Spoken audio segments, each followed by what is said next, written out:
I'm just trying to remember how that. Like, how did she end up in the U.S. from New Zealand? Yeah. Okay.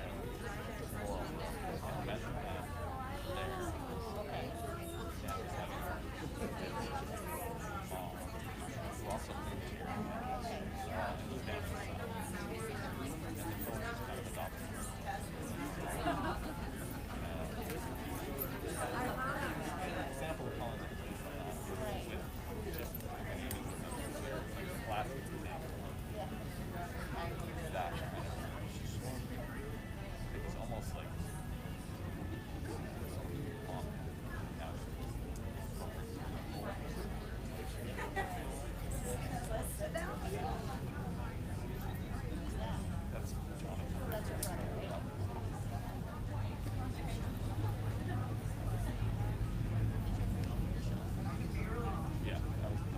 Oh, okay. I didn't.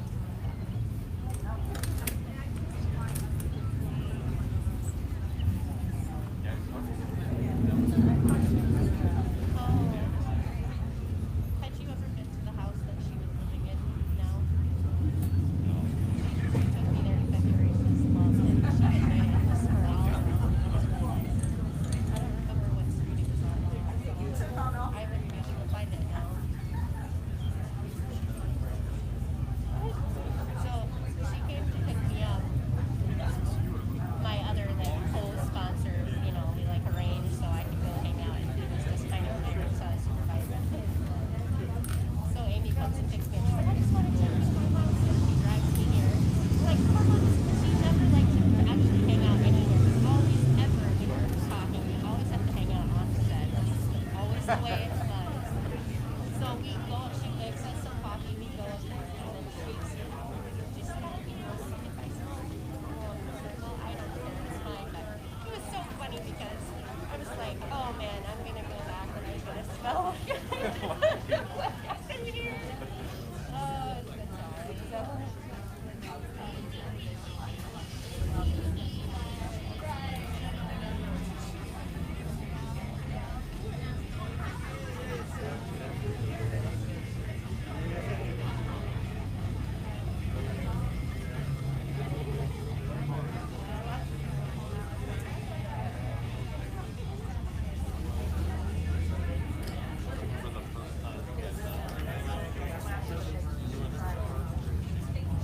She had everything all set up. We got there pretty early. Yeah, you did. And that's why I'm wondering, the arresting didn't happen before the actual term, did it?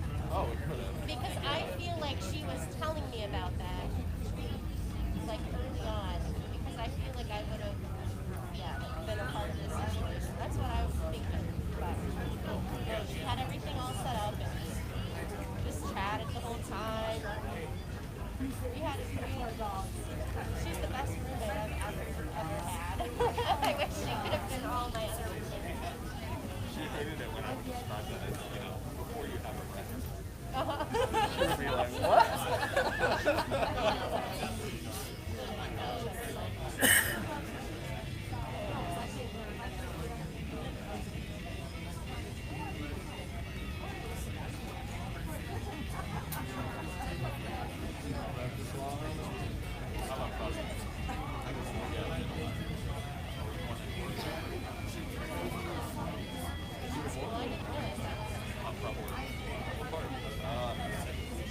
I was born in Eastern Oregon, but moved to Portland area when I was so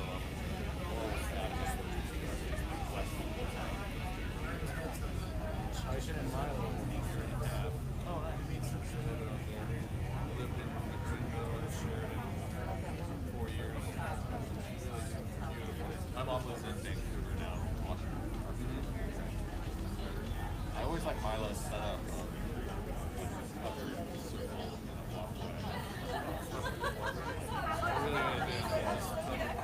Surrounded by those giant hills. First time I just crossed the border, I thought I was in the redwoods. Just comparing the deciduous trees and evergreens of Wisconsin. Just lawns. You know, South Park. Southwest.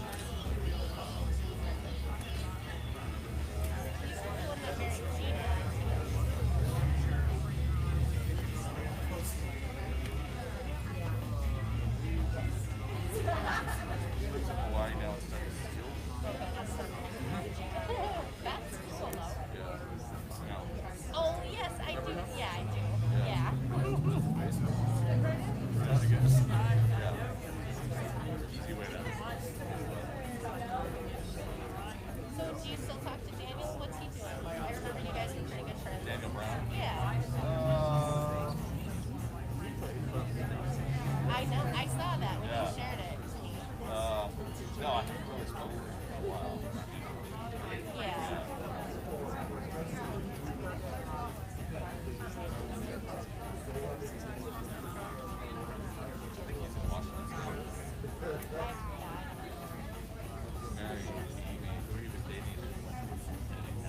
Okay. Amy.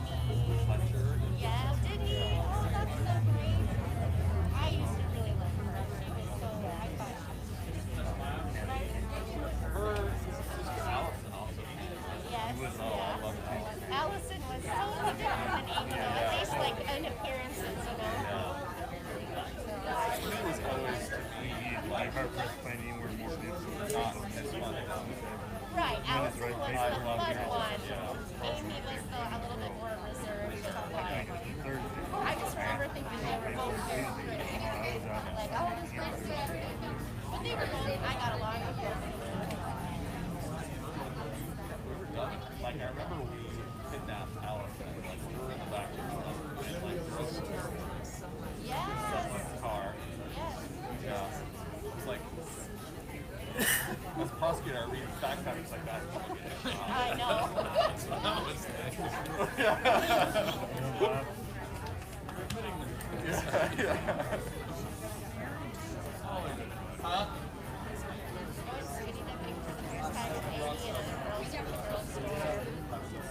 We were on Lake Don't say. Whitney. No, don't say. Don't say that font. No, So we actually went to Lake Whitney, and we were thinking we were so great. We were like living our swimsuits at the boats going by. But you know, in Southwestern, we're like, wow, we're really rebels now. Look at us living life. You're the one soda machine on campus that had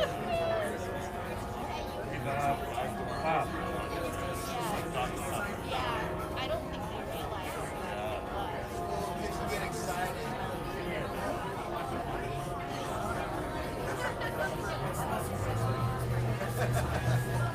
Well, you know what? Shady's the deals go down.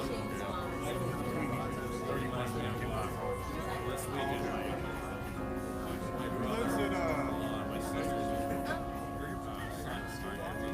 Yeah, my dad and mine lived in the trailer behind the house. booked a hotel, hotel's back.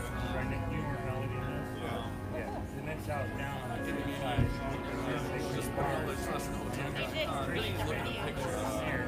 My dad and mom, when they're up here, show something and we in the trailer. First indicator We live across the street, next house down on the other side. Yeah, I was gonna say, I'll sit right on the end over here. Only advertising, and the other just really Whatever up car. Melody's name, Nuts. Transactions, we say, November taking place. 1990. And yeah, he didn't want to get out of the car. They just kept driving. About We an had hour. Ryan.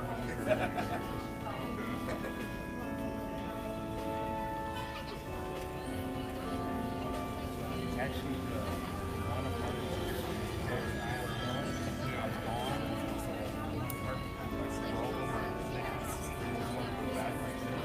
Wow, you guys are Southwestern anywhere. That's so many of you guys came.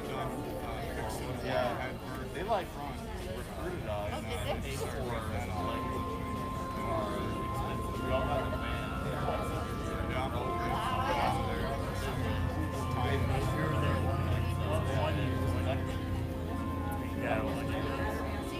Karen Kelly is? Yeah.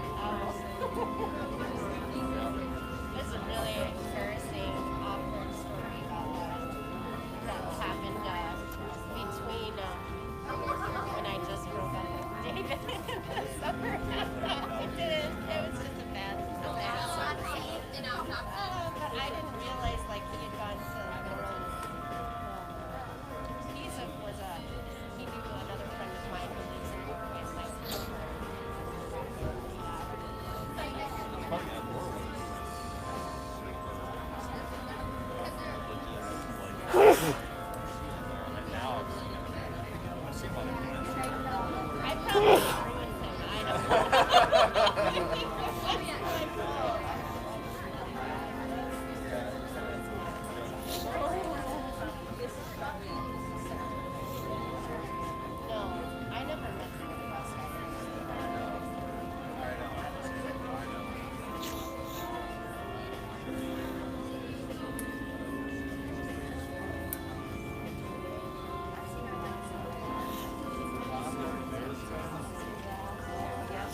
Especially at work.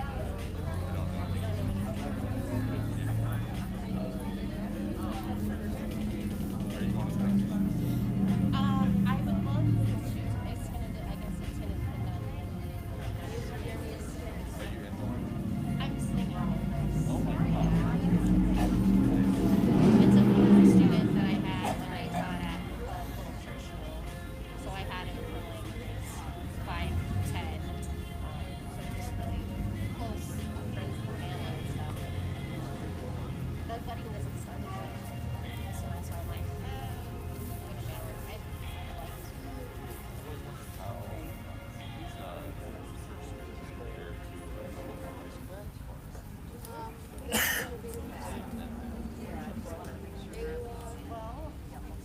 well, if you're working at least in Wisconsin, I don't know if it varies a little bit. Benefits are benefits that we are actually better than my sister-in-law's who's working in the public school system. Pay might be a little bit less, but depending on your you'll get more or less, depending on the size of the school. If you're working for a small school, that's usually terrible. You don't get it.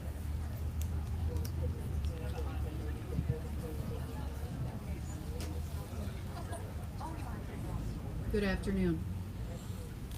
We'd like to say welcome to the friends and family of Amy for joining us today. Those of you that are joining us online, thank you for your presence and your support. Today, we're going to keep this fairly informal because I believe that's what Amy would have liked and that's what Alexis had explained to us. So I'm going to begin today with opening with a poem that may have been on her Facebook page at some point. Then we're going to open it for those of you that knew her best to come up and share a story, a memory, a thought, share some encouraging words for her children and her family. First poem that I'm going to start with says, find people who can handle your darkest truths, who don't change the subject when you share your pain, or try to make you feel bad for feeling bad. Find people who understand we all struggle, some of us more than others, and that there's no darkness, no weakness in admitting it. Finding people who want to be real, however that looks and feels, and who want you to be real. Find people who get that life is hard and who get that life is also beautiful, and who aren't afraid to honor both of those realities.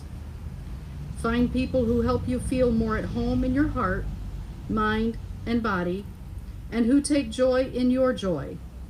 Find people who love you for real and who accept you for real, just as you are. They're out there.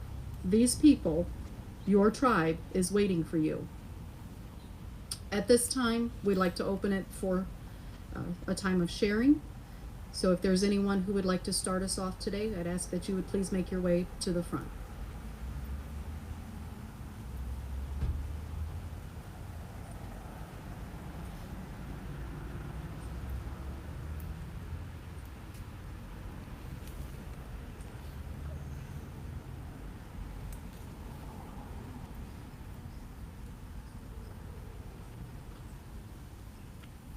Hi, I'm Lisa.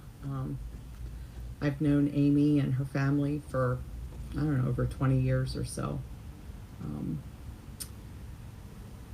You know, she was a wonderful person, very accepting, very loving, and didn't mind telling you if you were messing up or whatever. You know, she had a way of just letting you know. She was very real, and that's very rare today.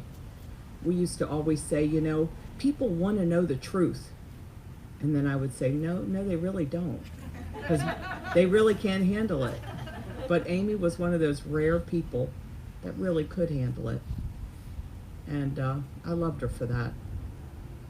The other thing, when Amy and Jeremy were contemplating children, she used to say, my son Gabriel, it was all his fault that she wanted to have kids because she just loved Gabriel. She loved coming over and holding him, and she could always put him to sleep. She did this head rub thing to Gabe And I couldn't get him to like settle down, but Amy would just rub his head in this certain way, out like a light. I couldn't even do it, and I was his mother. So then she got pregnant with Shane, and she said, you know, Lisa, I'm just worried. I'm just worried about if I'm going to be a good mom. I want to be a good mom. And I said, Amy, you're going to be a great mom.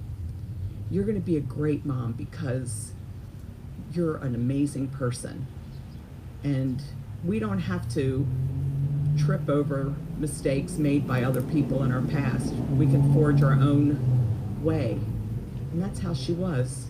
She got pregnant with Shane, and she was just such a wonderful mom. And then, you know, I got to be one of the people when she had Holden. That was rough. I'd never been in a birth other than my own, and I was typically knocked out for mine. So it was rough. And then little Holden came into the world, and then she was pregnant with Bayla, and she goes, I don't know, I don't do girls. And that's what she said. I'm sorry, Bayla. And I said, when you hold that little girl in your arms, it's just going to change your life. And boy, did it. Bayla is a mini mom. She's a mini Amy. She reminds me a lot of her mom in many ways. And, you know, she was just a spectacular person. And I feel better for knowing her.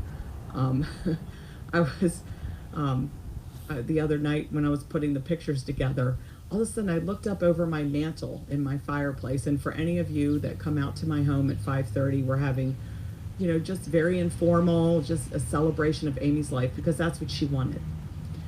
And so I looked up and I saw this wreath, and I thought, oh, that's right. It all started about 16 years ago. She said, you know, Lisa, what? I said, you know, I've always wanted a wreath. I really want to make a wreath. And she says, oh, that's no problem. I've done it before. So I said, okay, let's go to Hobby Lobby. So we went to Hobby Lobby, and, you know, and so then Amy said, we get back with everything. And I said, okay, Amy, so how do we do this? I don't know. I never put a wreath together before. I was like, oh my. So I mean, 3 hours later, we got the wreath together, and that wreath is still, whether it's Christmas or summer, that wreath is always above my fireplace. And it was because of Amy that wreath is there. So, yeah, I don't think that's coming down. But anyway, I just, you know, I know that a lot of you are hurting. We're all hurting. And best thing we can do is continue to pray and to be the best version of ourselves, and to be real, and to honor her memory, and remember that she has 3 amazing children. And please, you know, reach out to them and let them know that you're there, because I know that that's what she would want, because they were her world.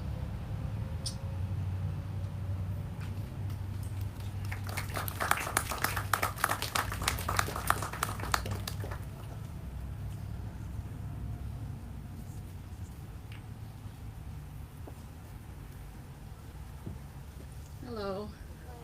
I haven't had the pleasure of meeting most of Amy's family and friends, but I know her through work. I worked with her for about 3 years, and everything I've read on Amy's Facebook page, everything I've read as the comments about her is exactly who I knew.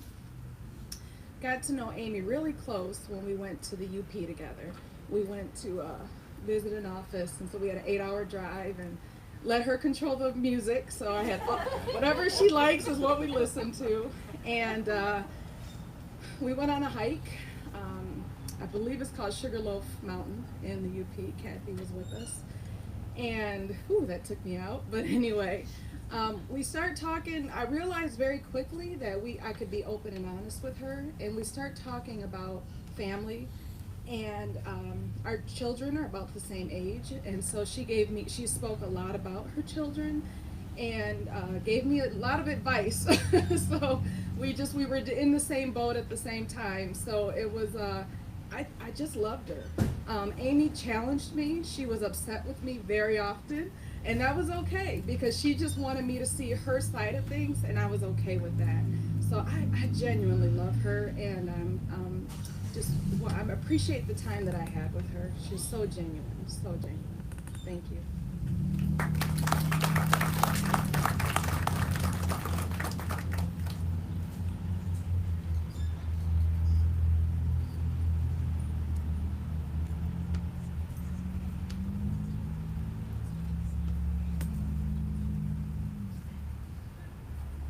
hope I don't get too emotional.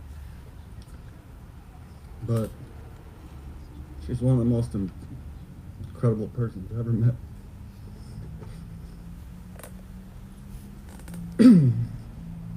We talked for, or texted for hours and hours and hours before we met. And we probably talked to her son, or talked on the phone with her for, I don't know, a couple of weeks. And then I said, well, you want to go for a bike ride? She said, well, I don't have a bike. I said, well, I bought a ladies' bike for my daughter. So we ended up going to Potato Creek and rode around the lake. It took us forever to find the trail we wanted. We ended up going to the campground and we made it around. It's just hard to believe this for me. We had a lot of plans.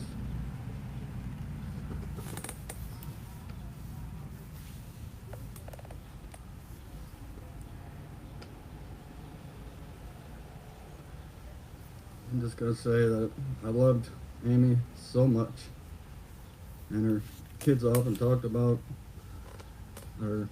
she talked about her kids and said how wonderful they were, and that they kind of touched her life, and she was trying to portray that a lot better. And I'm glad they made it in my life.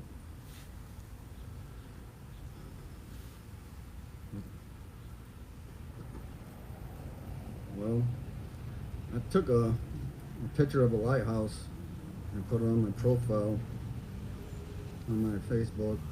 My last name's Mask, so I figured it should keep me safe going into the harbor.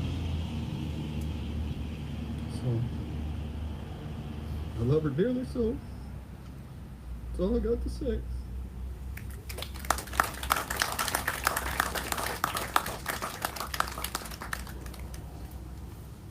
I'm going to read another couple of poems that the family has chosen, give a few of you the chance to maybe think of a few things that you would like to say. When we lose someone we love, we must learn not to live without them, but to live with the love they left behind. We grieve because we love. The intensity of the grief often proclaims the depth of our love. And from what I'm hearing today, that is so true. Again, I'm going to open this up for anybody that would like to step up again.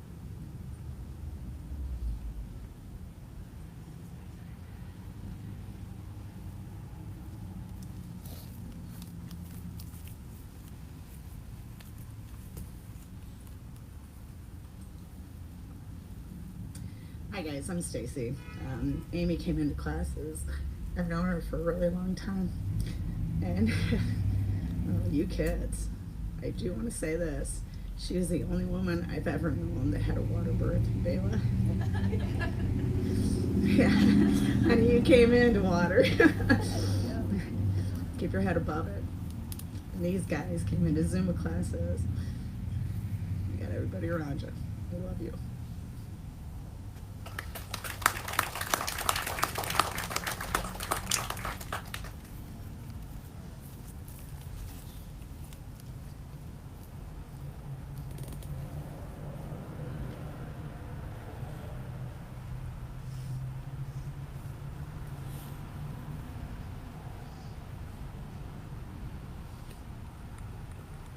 In closing, I have one final poem to read. Simply states, it is easier to carry an empty cup than one that is filled to the brim. The sharper the knife, the easier it is to dull. The more wealth you possess, the harder it is to protect. Pride brings its own trouble. When you have accomplished your goal, simply walk away. This is the pathway to heaven. This does conclude our memorial service here today. Again, thank you for coming, showing your support to the family. You are dismissed at this time. Thank you.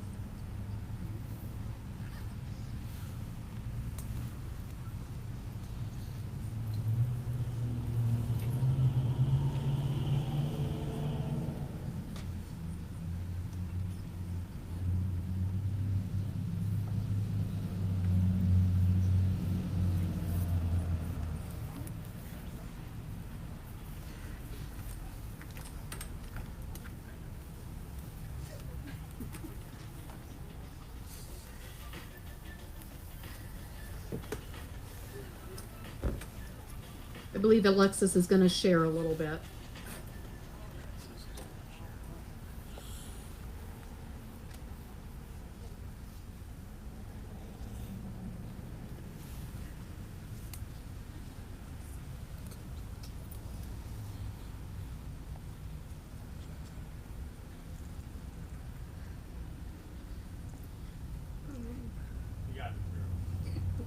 You got it, girl. Okay, so I don't really know what to say. I've been thinking about it all week because there's too many memories, and I can't pick and choose.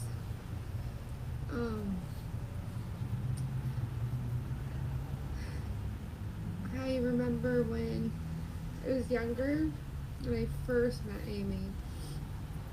One of the biggest things she taught me was that I needed to be myself, and I needed to come out of my shell, and that meant being more outspoken, and that meant telling the truth more, and just being myself. And so I guess Amy has shaped who I am in that aspect. And so it's one thing I'm going to hold on to. And I know I wrote her a letter that I found this week. And it was from probably 7 or 8 years ago. And I basically thanked her for being my stepmom and for always being there and being a step parent to me. One of the last things we had talked about, she had told me that she would always love me, and so I'm grateful for that. It's just, there's too many memories for me to share, but she has shaped who I am today. That's it.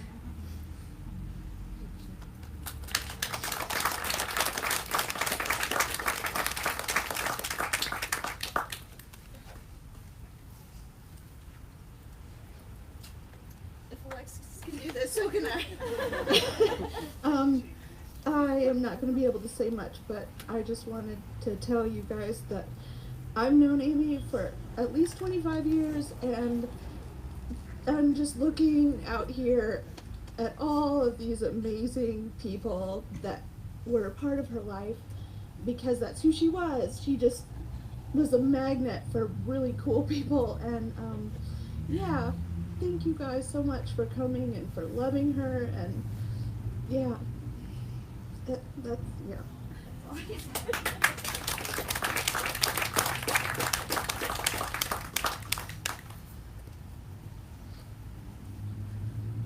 Hey everybody, my name is Danielle, and I first met Amy in the fall of 1999 when I decided to go to Southwestern Adventist University in Keene, Texas.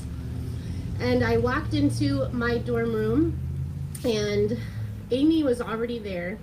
Everything was set up. She had all of her pictures, she had her ambiance, and I guess you'd call it like mural, or I don't know. It was an homage to Africa over here in this corner. The minute I walked in, I barely could even get things set up because she wanted to tell me everything about her. She took me through her pictures, which she had on the wall. She took me through her Africa photo album because she had recently done a mission trip which had changed her life for the better, and she had never forgot that. You may not know me, I don't know, but some of you, just the faces I can still recognize from that photo album, and so I intimately know most of you, just so you know. At least a lot of you. But that first year was definitely my best year. She ended up transferring after that first year, but we've remained close. She was in my wedding. I was in her first. I wasn't able to make it to another one, but I was very, very close to Amy, and it was always crazy because just from that moment, I felt like we were instantly like sisters. And she never let that kind of feeling escape. So I've recently been able to come to this area a little bit because I teach at a boarding school in Wisconsin, and we have to come here at times for teacher meetings and those things, and so I would always try to get together and have lunch or have coffee and just catch up. And it was like every time you were with her, it was like there hadn't been any time that had passed. In fact, this weekend we were already planning on being here for a wedding, and she had told me, "You're not staying anywhere else. I'm insisting that you guys stay with me." So we had made plans this weekend, and so this is a little surreal, but everyone here is correct. You never had to hold anything back with Amy. There was never any judgment. There was always just acceptance and a willingness to listen. She might not have agreed with you, but that was okay because she still accepted you for who you are, for who you were. And she loved you even if you didn't agree on everything. We come from a past of, some strong religious overtones, and there's at times when it doesn't matter what religion or what philosophy, sometimes you have a tendency within whatever philosophy you might have to think that your philosophy is the best or the right one, and want so desperately to share that with others, and it can come across in kind of like you're beating somebody over the head. We had walked our separate ways a little bit with our faith, but I know that we each had our own version of faith, and I actually respect Amy so much for being real and being genuine, never riding a fence. There were times when I would question some things in my own faith. One of the last conversations that I had with Amy, I said, there's sometimes I really love my church. I really do. And when I actually examine what my church actually stands for, unfortunately, I think in my philosophy, sometimes God's people get in the way of God's mission and what he intends to be going and happening. And I said, do you think it's okay for me to still to work or to do these things or to teach in this way if there's sometimes things I don't fully agree with? And she told me, she's like, Danielle, you have to stay because somebody has to stay there so they can spread the love that needs to be spread, that you can spread the love of Jesus, because if people actually knew that love, everything would change. And I'll never forget that. I'll never forget the only 2 car accidents I've ever been in were with Amy. One of them may have never been reported, but we won't talk about that. She's gonna keep that secret. I'll never forget having to endlessly listen to the Rains in Africa song by Toto. I hope you guys all blast that later for Amy. Or instead of stress eating chocolate, Amy would stress eat canned tomatoes. Man. I know each and every one of you feel this connection. There's very few people in this world that I feel this connection with, and I wasn't able, usually if I was with Amy, we would be just together. She always made you feel like your time with her was so important, and I didn't have a huge chance to get to know you kiddos, but she did talk about you guys so much. She talked about you, Alexis. She she loved you guys, and you guys have an amazing legacy to live up to, and I just encourage you to take that advice that she gave me, and no matter what you're doing in life,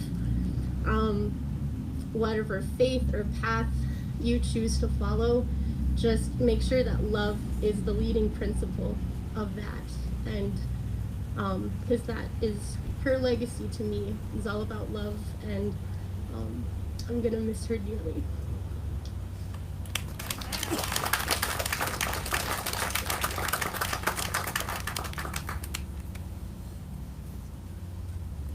Amy would shoot me if I didn't come up. Jenny, thanks for introducing her. I was just thinking, I don't know how we came so close. I don't know how it happened. It's a mystery to me. When she moved back from New Zealand, she lived with me. Her and Jeremy lived with me when she was pregnant with Shane. She would torment Ryan by telling him that she was going to have a home birth. And he would like, Mom, please don't make me be there.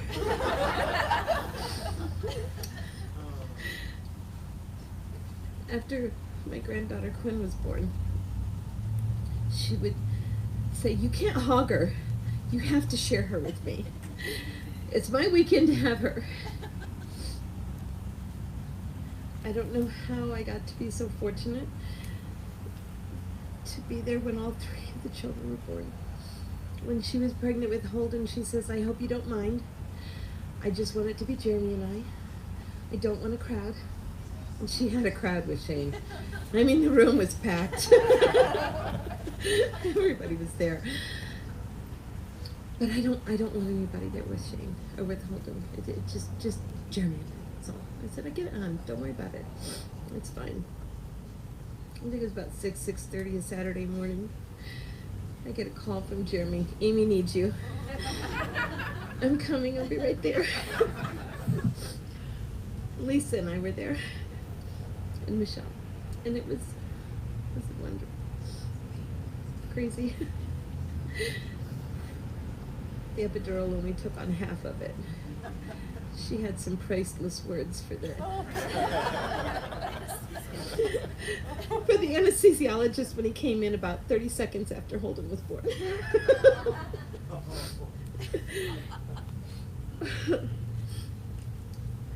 All I can say is I just feel so blessed and so honored to have known her. She would come to me with a problem. You should be mad at something. And I'd play, try and bring some reason into it.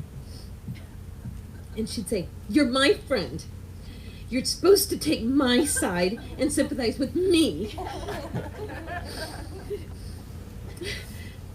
So I said, oh, my apologies. I'm so sorry, Amy. You're right. That was really, really horrible. And she goes, you suck at that. Stop it.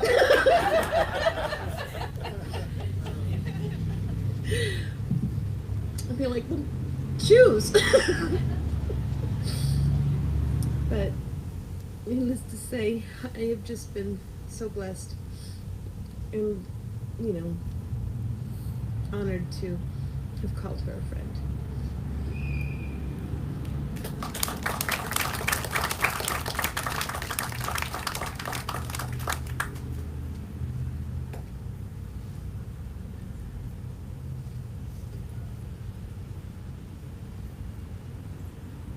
Karen.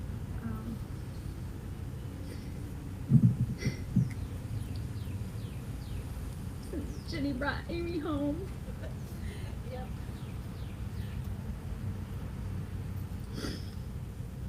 Jenny brought Amy home to summer vacation at Lake Powell a long time ago. And ever since then, she was my cousin. Yep.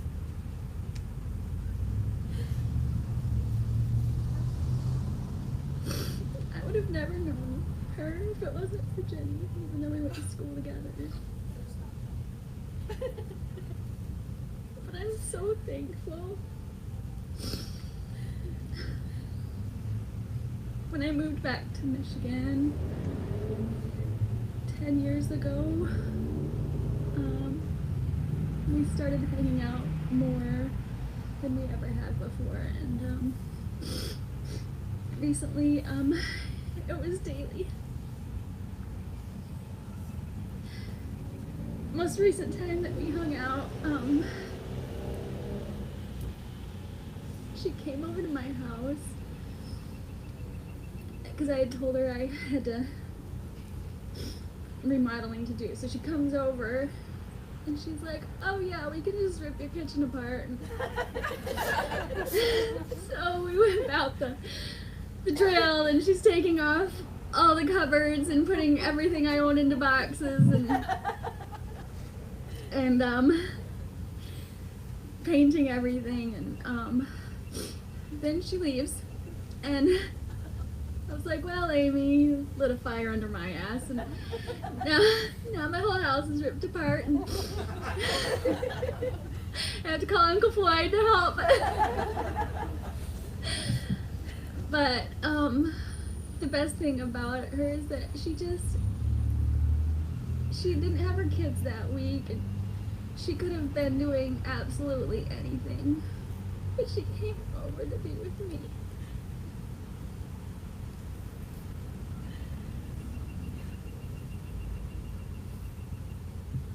She'd listen to me cry about boys, and I'd listen to her, and we'd cuss them all out together.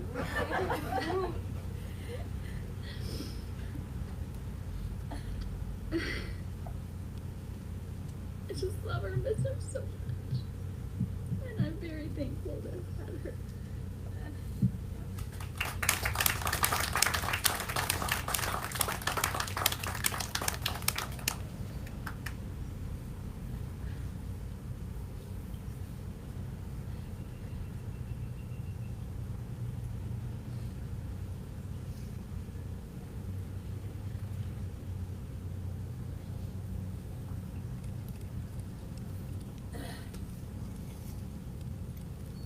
I think now we are concluded. Drew, do you have a song queued up for me? I do.